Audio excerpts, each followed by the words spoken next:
CAPF-SC 2023 का जो main list का फोर्स एलोकेशन हुआ, उसके संबंध में कुछ चीजें थी, कुछ क्वेश्चन क्यूरी डाउट था, उसको मैं इसमें से डिस्कस करूंगा। ऑब्वियसली कंप्लीट एनालिसिस पॉसिबल उस सेंस में नहीं है, क्योंकि सारे कैंडिडेट्स का डेटा मेरे पास नहीं है। अब कुछ इसमें से कैंडिडेट्स का ये क्वेश्चन था कि मुझे क्या मिल सकता है। तो देखो, जो टॉप 3, 4, 5 कैंडिडेट्स हैं वो अपना अपने अनुसार प्रेडिक्ट कर सकते हैं। कुछ मैं अपने एनालिसिस जो पॉइंट ऑफ व्यू से जो हो सकता है वो प्रेजेंट कर सकता हूँ। अब जो एग्जैक्ट सारे कैंडिडेट्स जो रिमेनिंग है, 46 कैंडिडेट्स का आपका रिजर्व लिस्ट में नेम आया है। एक्चुअल में 47 होना चाहिए था, लेकिन देखोगे कि जब आप मेन लिस्ट में देखना, जिस दिन मेन लिस्ट का रिजल्ट आया था, जिस दिन रिजल्ट आया था जुलाई में, जो मेन रिजल्ट 312 कैंडिडेट्स का, तो उस दिन देखोगे रिजर्व लिस्ट में उन्होंने 96 कैंडिडेट्स रखे थे। तो जनरली डबल कैंडिडेट्स रखते हैं। आप 23 में ये 22 में देखो, 22 में 29 कैंडिडेट्स का रिजर्व लिस्ट में आया था, तो 58 रखे थे। 21 में 19 कैंडिडेट्स का रिजर्व लिस्ट में आया था, तो उन्होंने रिजर्व लिस्ट 38 का रखा था, तो डबल रख रहे थे। अब सीट्स के अनुसार जो 359 सीट्स हैं, ये सीट्स थे, और उसमें से यानी कि रिजल्ट जो मिला 358 का ही। अब 1 सीट का क्या हुआ ये एग्जैक्ट मैं नहीं कर सकता हूं, मे बी बाद में उन्होंने जो भी है 1 सीट डिक्रीज कर दिया होगा, या जो भी, मैं ऑलरेडी बता रहा हूं कि मैं नहीं जान रहा हूं कि एग्जैक्ट उस 1 सीट का क्या हुआ। लेकिन यदि आप मेन लिस्ट में देखो तो लास्ट का एवरी टाइम इस ढंग से रखते हैं कि डबल कैंडिडेट्स को रखते हैं। आप सारे ईयर का चेक कर सकते हो, एक्सेप्शन में भी हो सकता है कोई में, लेकिन अदरवाइज जैसे मैंने लास्ट 3 इयर्स का अभी जस्ट चेक किया, और पहले भी जैसे मैं 2018 का देख रहा था, तो उसमें भी उसे ही 50 का आया, 100 रखा था उन्होंने, तो डबल रखते हैं। तो उस आधार पे ये आपका 46 आया, ठीक है। अब कुछ कैंडिडेट्स का जो डाउट्स है, क्वेश्चंस क्यूरी है, उसके संबंध में मैं कुछ डिस्कस करूंगा। सबसे पहले ये देखो, अभी हम ये मान करके चल रहे थे 359 सीट्स, चूंकि 359 ये रखा गया। इसमें से देखोगे कि जो जनरल कैंडिडेट्स के आपके टोटल सीट्स ये हो रहे थे, तो ये आपका 158 हैं जनरल के, ये ईडब्ल्यूएस के 33 हैं, और ओबीसी के 96 हैं, और एससी के 47 हैं, और आपके एसटी के 25 हैं। अब इसमें से भी बहुत सारे कैंडिडेट्स का अलग अलग तरीके का डाउट रहता है, तो सारी चीज को मैं, पूरे इंटरनल सिस्टम को मैं नहीं जान रहा हूँ, तो मैं सारा चीज तो नहीं एग्जैक्ट कर सकता हूँ, लेकिन जो मैं समझ पाया हूँ, जो मैं चीजें जरूरत है उसको मैं डिस्कस कर रहा हूँ। अब देखो, जो सीआईएसएफ है उसमें ये आपके सीट्स जो हैं टोटल 91, और वो 91 सारे एलोकेट हो गए हैं। तो इसमें डिस्कस करने का कोई मतलब नहीं, क्योंकि जो भी आप रिजर्व लिस्ट में कैंडिडेट्स हो, उनको सीआईएसएफ तो किसी को मिलना नहीं है। फिर एसएसबी, एसएसबी में टोटल आपके 36 सीट्स हैं, और वो सारे एलोकेट हो चुके हैं, तो आपके एसएसबी में भी मिलना नहीं है। अब एसएसबी में देखो, जो जनरल का कैंडिडेट का सीट है 18, जनरल कैंडिडेट का 18 सीट्स है, और मिले कितने, 16, ठीक है। 18 है और मिले आपके 16, इसका मतलब है कि दो। अभी सबको हम देख लेते हैं। ईडब्ल्यूएस के 2 सीट्स हैं, ठीक है, तो ईडब्ल्यूएस के सीट्स 2 हैं, और मिले कितने, 2। इसका मतलब है कि इनको जितना था उतना ही मिला। अब ओबीसी है, तो ओबीसी के सीट्स जो आपके ये थे, ठीक है, तो ओबीसी के सीट्स इसमें आपके 9 है, और मिले कितने, 10। ये 10 क्यों मिले, क्योंकि जो 18th रैंक है, तो 18th रैंक है उनको जनरल सीट्स पे मिला है, ठीक है। अब एसटी है, तो एसटी के 5 आपके वैकेंसी हैं, 5 ही मिले हैं, ठीक है, ये आपके 5 ही मिले हैं, और एसटी के आपके 2 हैं, तो 2 ही मिले। एक सेकेंड, इसमें से यदि आप देखो तो 16 और 10, 26, 26 और 10, 30, ठीक है, हाँ। तो ये आपके जो हैं 5, 5 और 2, तो 16 और 2, 18, 18। एक सेकेंड, रुको रुको, इसमें कुछ शायद, हाँ, 16 ओबीसी के 10, 5, अच्छा एसटी के सॉरी 3 मिले हैं, आई एम सॉरी, एसटी के 3 मिले हैं, वही सोचा एक गड़बड़ हो रहा। एसटी के 3 मिले हैं। एसटी के 3 इस वजह से मिले हैं कि जो 62 रैंक एसटी में है, तो 62 रैंक वाले को जनरल सीट पे मिला है, 62 रैंक वाले जो हैं उनको जनरल पे मिला है। तो वह वन कैंडिडेट को ओबीसी में एक्स्ट्रा मिला है। क्यों? क्योंकि जो 18th रैंक है उनको जनरल वाला सीट मिला है, और एसटी में भी वन एक्स्ट्रा मिला है, टू था, थ्री मिला है, क्योंकि 60 जो सेकंड वाले हैं उनको जनरल सीट पे अलाउड हुआ है। तो 30 ये आपके 36 थे, 36 में जनरल जो प्योर जनरल कैटेगरी के हैं उनमें 2 सीट का नुकसान हुआ, तो एक ओबीसी में गया है और एक एसटी में गया है। अब सीआईएसएफ में देखो, सीआईएसएफ में जनरल में 39 सीट्स थे, लेकिन मिले कितने? 25 मिले हैं। ईडब्ल्यूएस के 9 सीट्स थे, लेकिन मिले कितने हैं? 15। इसका मतलब है कि जो 6 कैंडिडेट्स हैं वो उनको जनरल कोटे पे अलॉट हुआ है। अब ओबीसी, ओबीसी को 29 सीट्स थे, लेकिन मिले कितने हैं? 34। एससी के 9 सीट्स हैं, लेकिन मिले कितने हैं? 11 सीट्स मिले हैं। एसटी के 5 सीट्स हैं, लेकिन मिले कितने हैं? 6 मिले हैं। इसका मतलब क्या है कि जो जनरल कैंडिडेट्स का इसमें से 14 सीट्स का माइनस हुआ है, उसमें से आपके जो है 6 गए हैं ईडब्ल्यूएस के पास, 9 गए हैं ओबीसी के पास, 2 गए हैं आपके एसटी के पास, और 1 गए हैं एसटी के पास। तो ये जो जनरल लिस्ट में आए, तो यानी कि इसमें सीआईएसएफ भी 91, इसमें से दोनों हो गया। अब हम सीआईएसएफ और एसएसबी, ये इसमें से आपको सीट नहीं मिलने हैं, ठीक है। तो अब जो रिमेनिंग बच रहे हैं, तो ये 3 फोर्सेस हैं। अब देखो आईटीबीपी, ये थोड़ा सा मैं इस पर ये फोकस करना चाहूंगा, क्योंकि इसमें से बहुत सारे कैंडिडेट्स का डिमांड था कि हमें आईटीबीपी मिलेगा या नहीं। अब मैंने ऑलरेडी बोला कि ऑल 46 का डेटा हमारे पास है नहीं, और ऑल 46 से हमको देखना भी नहीं है। एक्चुअल में जो फाइट है, जो मान के चलो आईटीबीपी, इसमें से बहुत सारे कैंडिडेट्स थे कि मुझे आईटीबीपी चाहिए, कुछ कैंडिडेट्स थे ठीक है मुझे सीआरपीएफ चाहिए। तो जो रिमेनिंग है, अब मैक्सिमम जो बाकी बचेंगे उनको तो बीएसएफ मिलना है। बीएसएफ में टोटल 86 सीट्स हैं, आपके 86 हैं, लेकिन एलोकेट कितना हुआ है? 45 ही एलोकेट हो पाया है। इसका मतलब है 41 सीट्स जो हैं वो आपको बीएसएफ को ही मिलेंगे। तो रिमेनिंग आपके बचते हैं 5 सीट्स, ठीक है। अब 5 सीट्स एक तरह से जो हैं, अब इसमें से एक यदि देखो, लेकिन इसमें से क्या है कि अभी फॉर एग्जांपल देखो आईटीबीपी का, तो अब इसमें से आईटीबीपी के 91 सीट्स आपके हैं, ठीक है। तो 91 सीट्स यदि हैं, तो उसमें से जो एलोकेट हुआ है उसमें से क्या है, देखा जाए तो वैसे आपके 4 सीट्स आईटीबीपी में बच रहे हैं, और उस आधार पे देखो तो किसी एक में सीट कम होना है एक, क्योंकि हम पूरे को कैलकुलेट यदि करते हैं तो सीट्स आपके कितने बच जा रहे हैं? 41 बच जा रहे हैं आपके बीएसएफ में, 4 बच जा रहे हैं आईटीबीपी में, और 2 बच जा रहे हैं सीआरपीएफ में। अब लेकिन ये यदि आप देखो तो 47 हो रहा है, लेकिन आपका रिजल्ट तो आया 46। अब ये किसमें कम एक किया जाएगा ये मैं नहीं जानता हूं, तो इस वजह से भी आपका कैलकुलेशन जो है उसमें मिस होगा। अब जो इन्फॉर्मेशन मेरे पास नहीं है, मैं उसके बारे में नहीं कहूंगा कुछ कि क्या होगा, लेकिन फॉर टाइम बीइंग हम यदि इसको 4 मान ले कि इसमें 4 अलॉट हो जाएगा और इसमें 2, तो फिर इसमें 40 अलॉट करना पड़ेगा। अब देखो आईटीबीपी में ज्यादा क्वेश्चन था, कुछ हमसे जो पर्सनल कैंडिडेट्स कई जुड़े हुए हैं उनको, तो कुछ के जो डाउट्स हैं उनको आराम से क्लियर हो जाएगा। अब जैसे देखो लेटेस्ट टेक, इसमें से आपके आईटीबीपी में 4 सीट्स अभी हम वैसे देखें तो बाकी है, क्योंकि एलोकेट कितना हुआ? 87 का हुआ। अब देखो जो आईटीबीपी में जनरल के 42 सीट्स हैं, लेकिन एलोकेट कितने हुए हैं? 35। ईडब्ल्यूएस के 8 सीट्स हैं, एलोकेट कितने हुए हैं? 7 हुए हैं।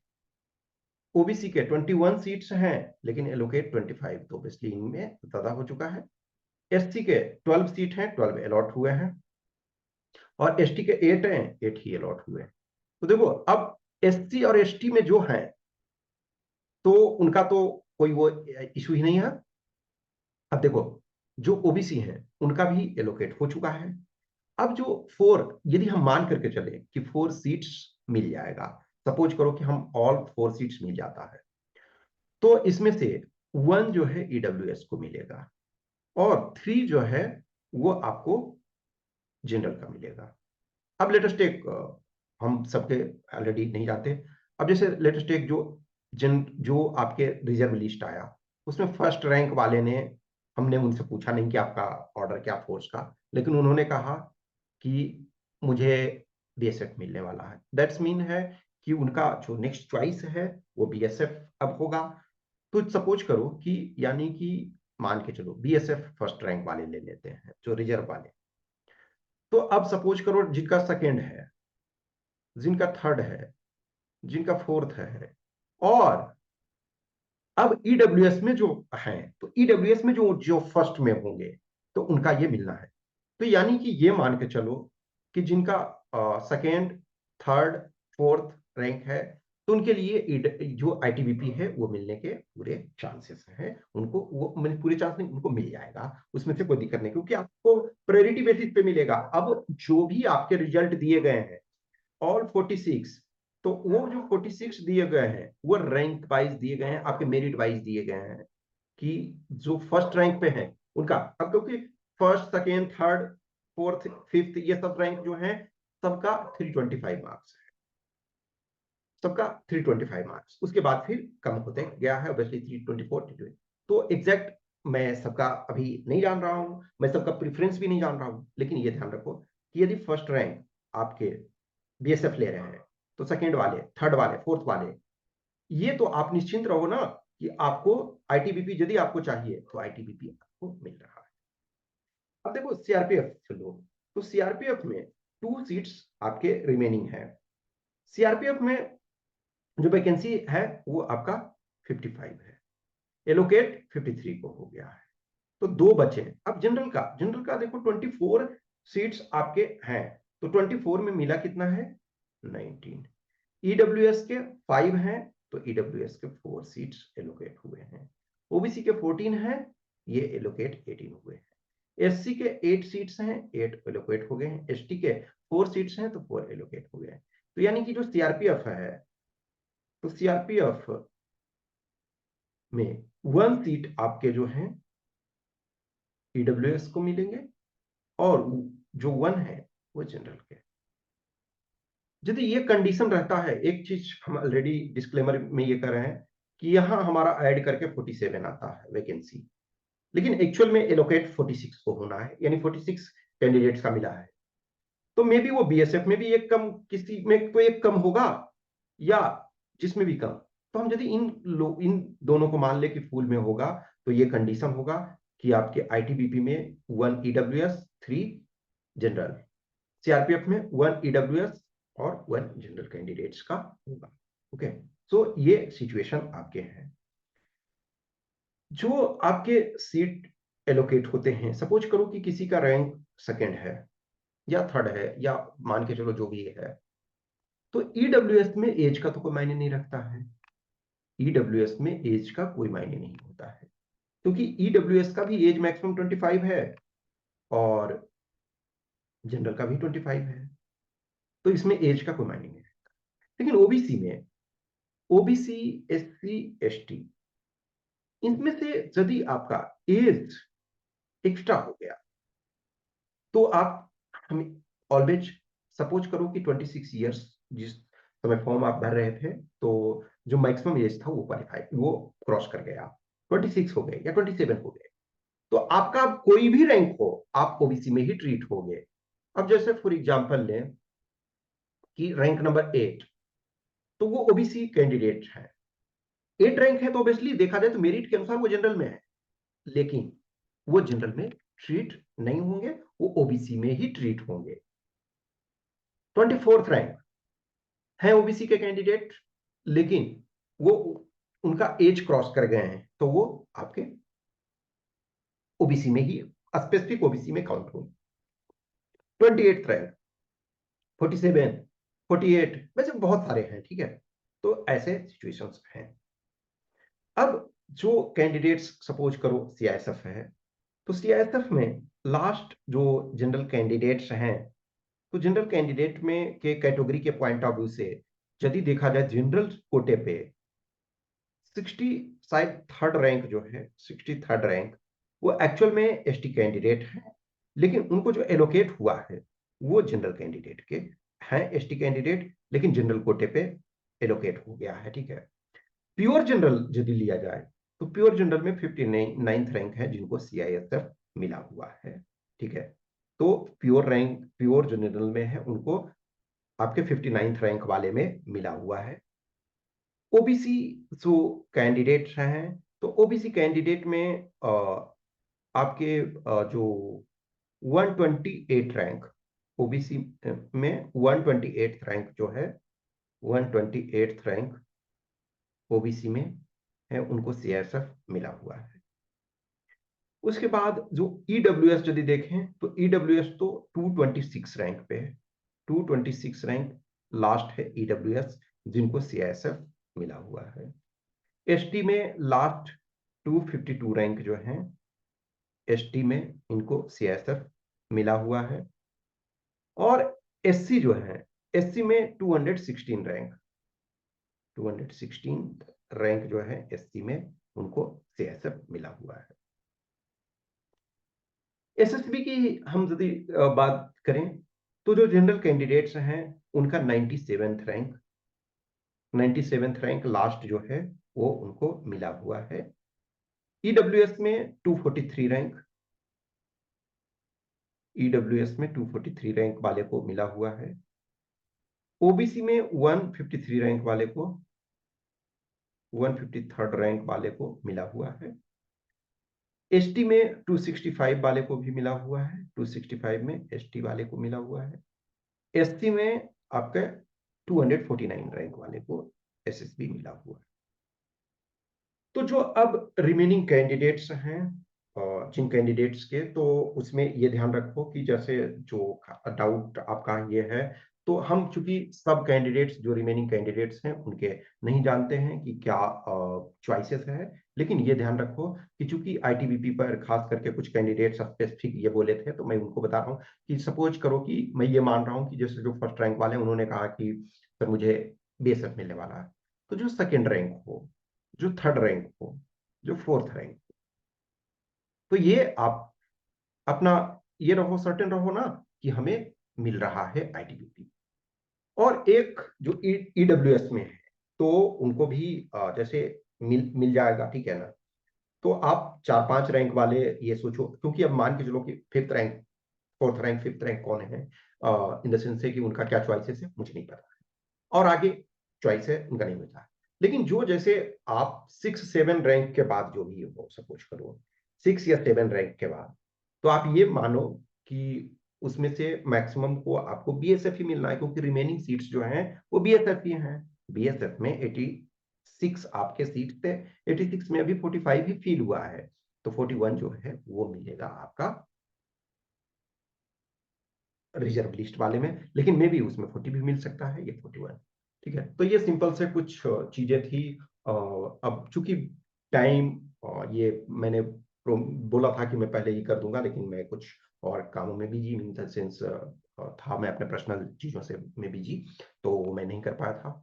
अब इसमें से देखो कुछ क्वेश्चंस, क्यूरी, डाउट्स यदि होगा तो आप मुझे इसमें से मैसेज कर सकते हो। लेकिन देखो चूंकि क्या होता है, अब हर कैंडिडेट्स का डेटा मेरे पास नहीं है, हर कैंडिडेट्स का ऑर्डर क्या है।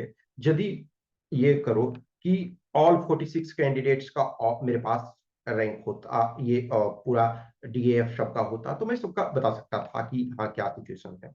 लेकिन चूंकि सारे का नहीं है, ऑब्वियसली है उसमें से मान के चलो कि 7-8 कैंडिडेट्स का है, लेकिन हम उससे तो नहीं कर सकते ना, ऑल कैंडिडेट्स का होना चाहिए, फिर वो उसमें डेटा एनालिसिस करके बता सकते हैं। लेकिन चूंकि मेरे पास नहीं है सारे कैंडिडेट्स का, और मैं अब चाहता भी नहीं हूं इन द सेंस कि मैं सब कैंडिडेट्स का क्या करूंगा अब लेकर के, मैं सबको पर्सनल रूप से जानता भी नहीं हूँ, जिनको मैं जानता हूँ उनके बारे में ही कुछ कर सकता हूँ, ठीक है। तो ये सारे सिचुएशंस थे। हमेशा देखो जो भी अभी ट्रेडिशंस जैसे चल रहे हैं, एवरी ईयर आप देखोगे तो जो सीएसएफ हैं उनके फर्स्ट लिस्ट में ही फुल हो जाते हैं, एसएसबी हैं उनके फर्स्ट लिस्ट में फुल हो जाते हैं, ये आप कपल ऑफ ईयर से देख रहे हो, इन दोनों के फर्स्ट लिस्ट में फुल हो जाते हैं। बाकी जो बचते हैं वो उसमें आईटीबीपी के भी आज के डेट में मैं देख रहा हूँ काफी डिमांड कैंडिडेट्स का थर्ड चॉइस के तौर पे बहुत सारे हैं, आईटीबीपी दे रहे हैं।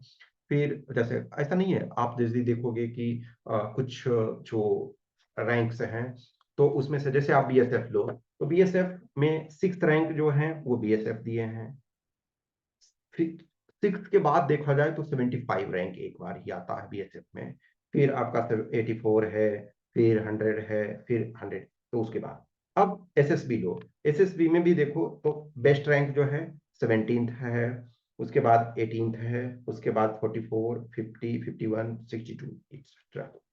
अब यदि सीआईएसएफ हम देखें तो सीआईएसएफ यदि देखते हैं तो टॉप 10 में एक्सेप्ट 6 रैंक, 6 रैंक ऑलरेडी हमने आपको बताया कि बीएसएफ लिया, तो 6 रैंक को छोड़ दिया जाए तो टॉप 10 में 9 कैंडिडेट्स ने सीआईएसएफ लिया है एज ए फर्स्ट चॉइस।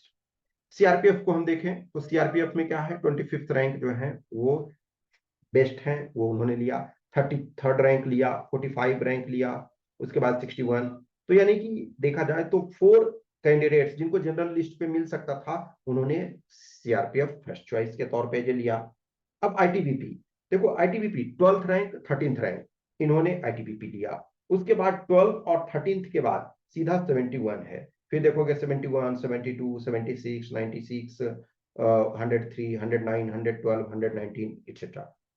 तो इस टाइप के ऐसा नहीं है कुछ बहुत सारे टॉपर्स, लेकिन जनरली आप ट्रेडिशंस देखो तो सीएसएफ मैक्सिमम डिमांड है, उसके बाद आपका जो है एसएसबी का डिमांड है, फिर 3rd रैंक पे हम देखें तो आईटीबीपी का अच्छा खासा डिमांड है, फिर देखें तो इस बार का यदि देखा जाए तो आई जो टॉप रैंक वाले में इनिशियल फ्यू में देखा जाए तो उस आधार पे सीआई आईटीबीपी से बेटर डिमांड में सीआरपीएफ था। लेकिन ठीक है, एवरी कैंडिडेट्स के अपने चॉइसेस होते हैं। तो मैं ऑलरेडी ये बता रहा हूँ कि मैं सब कैंडिडेट्स का नहीं जानता हूँ डेटा, प्रॉपर तरीका से तो मैं नहीं बता सकता हूँ, लेकिन कुछ चीज़ों का जैसे जो 2nd rank 3rd rank 4th rank ये वाले हैं तो आप ये निश्चिंत रहो कि जैसे 2nd rank 3rd rank 1st rank मान के चलो, ये 3 सपोज हैं जुड़े हुए, और कुछ कुछ कैंडिडेट्स जुड़े हुए, तो उन लोगों का जिनका है तो बता सकता हूँ। तो आप वो लोग श्योर रहो कि यस मुझे आईटीबीपी मिल रहा। कुछ और क्वेश्चंस क्यूरी डाउट्स होगा तो आप हमें मैसेज कर सकते हो दिए हुए नंबर पे, और आगे जो भी चीजें हैं डाउट्स वगैरह क्वेश्चंस क्यूरी हैं वो मैं आपको आगे डिस्कस करूंगा। Okay, thank you.